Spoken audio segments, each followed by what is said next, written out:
Shalom para você, a paz esteja contigo. Hoje vamos falar sobre as origens pagãs da Páscoa cristã, a Páscoa como você conhece, né? Que tem uma data diferente, aponta para significados diferentes e o mais importante de tudo, queridos, é na verdade uma zombaria, uma profanação da verdadeira Páscoa do Criador. Então preste atenção. Todas as coisas divertidas da Páscoa, como nós conhecemos, são pagãs. Coelhos são sobras do festival pagão de Eostre. Pãezinhos quentes cruzados estão relacionados aos israelitas, assando pãezinhos doces para um ídolo, e líderes religiosos tentando acabar com isso. Eventualmente, mulheres pagãs que fazem bolos tiveram sucesso e uma cruz foi adicionada aos pães para cristianizá-los. Quando você vê aí colomba pascal, ovos de chocolate, você já sabe que tudo isso vem do paganismo. O nome Páscoa foi derivado de Eostre, originalmente uma palavra saxônica, denotando uma deusa dos saxões em homenagem a quem sacrifícios eram oferecidos na época da Páscoa. As origens da Páscoa estão envolvidas em uma celebração da renovação sazonal que ocorreu em várias culturas por milhares de anos na época do equinócio da primavera. Alguns argumentam que mesmo a versão cristã da Páscoa meramente perpetua um tema antigo e familiar da ressurreição, em vez de homenagear uma pessoa ou evento real da história. Então, preste muita atenção. Satanás sabia que o cordeiro ia ser imolado no 14º dia do primeiro mês da primavera. Então ele tratou com antecipação de criar uma imitação da verdadeira Páscoa. Então o que ele fez? Começa tudo na Babilônia, na antiga Suméria, com Tammuz e sua esposa, a lenda suméria, né, da Inanna, que é Ishtar. Tammuz morreu e Ishtar é atingido pela dor e o segue até o mundo subterrâneo. Aqui, nua e curvada, ela é julgada morta e então pendurada em exibição. Em sua ausência, a terra perde a fertilidade, plantações param de crescer e os animais param de se reproduzir. A menos que algo seja feito, toda a vida na terra terminará. Inanna está desaparecida por 3 dias, após os quais sua assistente busca a ajuda de outros deuses. Um deles vai para o submundo, dá a Tammuz e Ishtar o poder de retornar à terra como a luz do sol por 6 meses. Após os 6 meses, Tammuz retorna ao submundo dos mortos, permanecendo lá por mais 6 meses, e Ishtar o persegue, levando o deus da água a resgatar os dois. Assim foram os ciclos de morte no inverno e vida na primavera. E esse mito foi descoberto em pequenas tábuas que datam cerca de 2.500 anos antes do Messias. Tammuz e Ishtar podem ser os protagonistas da primeira história pagã da Páscoa. Então, nós vamos aprender como os rituais de fertilidade pagãos estão incorporados nessa Páscoa cristã, e como também a história de Tammuz, aquele que morreu, né, ressuscitou junto com sua mãe, estão embebidos no cristianismo. Isso é muito triste. Os comentários citaram várias razões pelas quais as culturas optaram por celebrar a Páscoa de alguma forma. Temas populares incluem: 1. A luz conquistando as trevas, o inverno árido dando lugar ao nascimento na primavera. 2. A vida vencendo a morte, o bem versus o mal. E o nascimento virginal ou o sacrifício. Frequentemente, esses temas são considerados parte de ciclos recorrentes, como as estações. A cada primavera, o mundo volta à vida, flores surgem, o canto dos pássaros enche o ar, os animais dão à luz a seus filhotes. A morte sempre leva a uma nova vida. Alguns elementos, como a linha do tempo de 3 dias e a ida do herói para o inferno, também estão espalhados entre os mitos.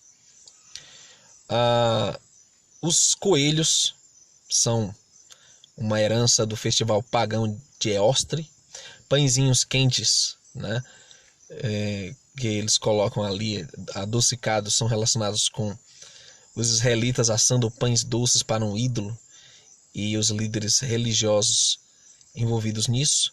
E por fim, mulheres pagãs que fazem bolos desafiando ao Criador são parte dessa falsa Páscoa. As pessoas hoje comem coelhos de chocolate, caçam ovos coloridos, A lebre e o ovo são os símbolos associados a Eostre, representando o início da primavera.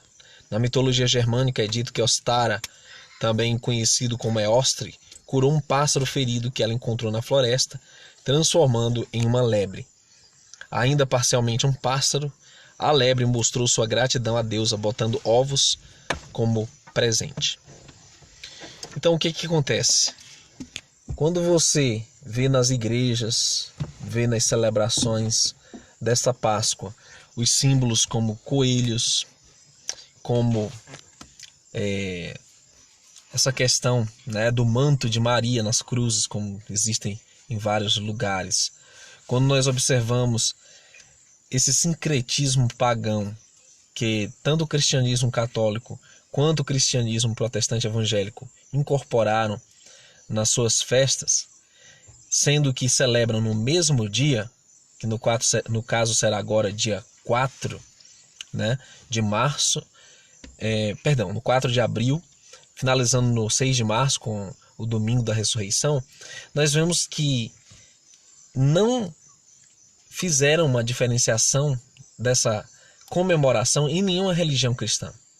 Todos eles estão unificados no mesmo sincretismo pagão que foi incorporado numa data falsa e também em uma celebração falsa. É importante que você observe, querido, que na Páscoa cristã eles comemoram a ressurreição. Um detalhe muito importante, em nenhuma parte do Evangelho o Pêssar é a respeito de ressurreição, ele é a morte do Cordeiro. Tanto é que se você ler qualquer um dos evangelhos, seja Mateus capítulo 27, seja Lucas, Marcos ou João capítulo 19, você vai ver que o Messias manda comemorar a morte dele e não a ressurreição. Começamos aí. Segundo lugar, a data da Páscoa paganizada sempre ocorre em função da quarta-feira de cinzas, né? Ou seja, do carnaval, e também ocorre ali com um sincretismo do calendário lunisolar babilônico. Então, o calendário do Criador, ele não observa o calendário lunar, ele não observa, não tem relação nenhuma com quarta-feira de cinzas, nem carnaval. O calendário do Criador, ele tem relação apenas com o movimento do Sol e das estrelas. Ele é solar estelar. E o mais triste de tudo isso é que, na verdade, o Cristo que é apresentado na Páscoa, ele é um Cristo com traços nórdicos, como os deuses greco-romanos. Não tem nada a ver com o hebreu que morreu pelos nossos pecados, morreu em Jerusalém, no Gólgota, no Monte da Caveira.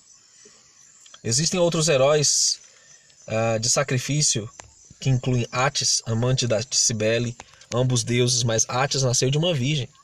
Átis era amante de Cibele, embora algumas fontes afirmem que ele é filho dela. Átis se apaixonou por uma mortal e decidiu se casar. Em resposta à raiva de Cibele, Átis fugiu para as montanhas próximas, onde gradualmente se tornou louco, acabando por cometer suicídio. Ela recuperou a sanidade e apelou a Zeus para nunca permitir que o cadáver de Átis se decomponha. Todos os anos ela voltava à vida durante o renascimento anual da vegetação, assim identificando Átis como uma figura de Deus que morre e revive. Então, no paganismo existe uma figura feminina, que é a mãe, e existe uma figura masculina, que é o filho que morre e volta à vida e que tem uma relação com a mãe. Tanto Tammuz como Semíramis, tanto Átis como Cibele tinham uma relação de incesto. Isso é muito grave, é uma profanação, é uma abominação. E o que acontece, queridos? Inclusive, na igreja que eu fazia parte, eles penduram um manto vermelho numa cruz em forma de M, apontando para Maria. Maria é um símbolo também da paixão do Cristo. Você vê isso em filmes, você vê na cultura da própria celebração cristã, o que é uma blasfêmia. Porque a Páscoa, o Pêssar, ele abrange simplesmente a morte do Cordeiro, não tem nada a ver de figura feminina na história. Não existia isso no Egito. Não existiu isso sequer na vida do Messias. Outros deuses associados à ressurreição incluem Horus, Mitras e Dionísio. Dionísio era um filho divino ressuscitado por sua avó, Dionísio também trouxe sua mãe, Semele, de volta à vida, a deusa suméria Inanna, ou Istá. Foi pendurada nua em um estaque, posteriormente ressuscitou e ascendeu do submundo. Eu quero deixar para você a seguinte mensagem, queridos. Nós não podemos se envolver nas vãs tradições do paganismo. Não podemos participar do costume das nações. O livro de Gálatas, o livro de Colossenses deixa claro que esses são os rudimentos do mundo.